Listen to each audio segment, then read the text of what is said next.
This is my Beta Xtrainer. I'll go over a few things that I did to it, and also the Skinko 505 cheater tires put on it.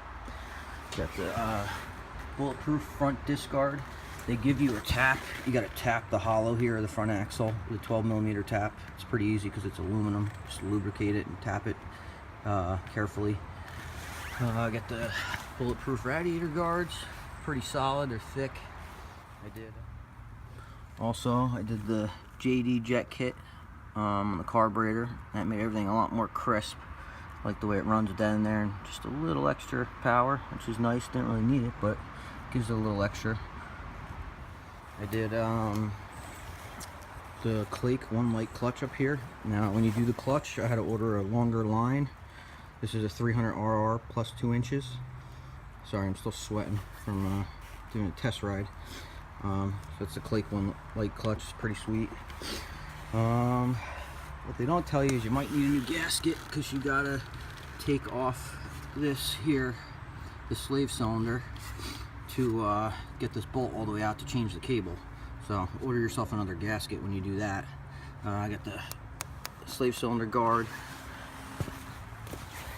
I did the gnarly exhaust, FMF gnarly exhaust for the 2016 300R with the P3 carbon fiber guard. That woke it up really nice. Does make it a little snotty. The stock one is a little better for traction, but slip the clutch and same thing. I put in 15 weight fork oil to dampen the movement down a bit, because I was getting a lot of fork dive even in tight single track, trying to move a little bit. We got the rear disc guard. That one came from Beta off their site. The Fastway linkage guard, and I flipped it around to get a 1/2 inch drop on it because I'm a little short. Did the case saver there. I did the recommended cut this tooth off, but I guess I really didn't need to because I got the case saver, but I did that anyway. Now, and 300RR skid plate. And as you can see, I drilled a little access hole there so that I can get to the power valve adjustment, because I was tuning that in a little bit after I put the pipe on and get it where I want it. So there's, so there wasn't too much snot on it. And now lastly is this 505 Skinko cheater tire. As you can see, it is very soft, nice and sticky. I just did about 10 miles on it, and as you can see, it's just barely starting to wear.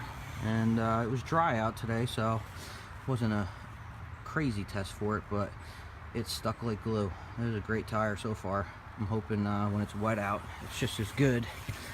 I put a moose bib in side of it because I didn't want to have to worry about flats. And first bib I've ever installed, and that was a bear, but I did get it in. And I think that's about it. Oh, we got the bark buster with the brush guard. Oh, and also when I put the Clake on, I had this little aluminum spacer I put, because otherwise it would have my bark buster would have hit it. So that gave me a little extra room. Oh, and also the IMS. I think it's a 2.9 gallon tank. The stock one's like a 2.2, so it gives you just a little extra.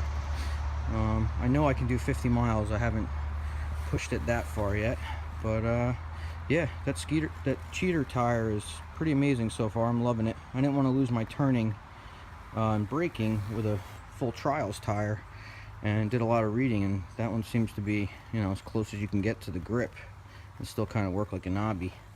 But yeah, this is my Beta Xtrainer, and I'm loving this bike. Nice and light, a lot of power. Thing's got great low end torque. Great bike so far. Thanks.